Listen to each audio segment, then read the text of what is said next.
suppose one of the things that always strikes me about young people is that they're only spoken of, and we're talking about probably teenagers here, they're only spoken of in the negative. They're the ones that drive in the fast cars, or the ones that's drinking too much, and they're the ones that's at the drugs, and there's the ones that's at everything.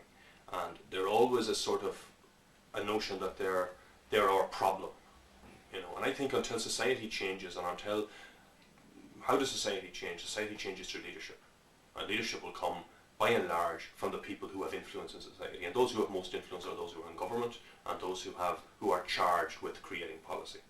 And those charged with creating policy have to make sure that our young people are seen as our greatest asset in society. And if you have an asset, what you do is you invest in it, you develop it, you nurture it, you make sure that it has everything it needs to grow and develop properly, because they are our future. And I think that's where we need to go. I think there has to be an emphasis on having proper facilities there for young people.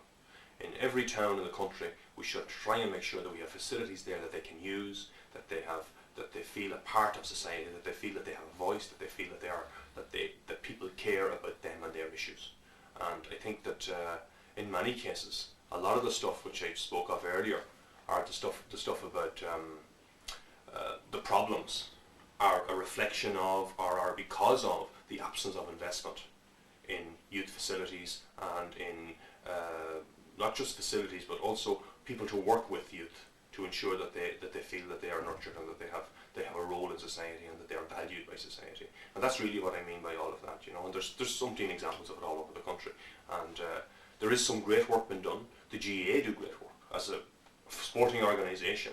There is none other that creates a sense of unity among young people, a sense of comradeship, a sense of place, a sense of being a part of something bigger and better. And certainly their work is to be commended and deserves to be invested. I know government has invested strongly in the GAA at Croke Park and at different levels, but that investment needs to go right down to the local parish level, to where the GAA need to get that type of money.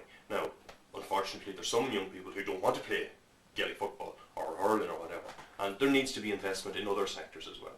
And I think that certainly from the point of view, and sports and recreation is a part of all of this, from the point of view of sports and recreation, I think the government have at times invested in sectors of the sports industry which may not necessarily bring the benefits to young people that other sectors would. And I think that needs to be re-examined and looked at in a very focused way, try and ensure that we put facilities in place and health in place for young people to develop and become part of our society.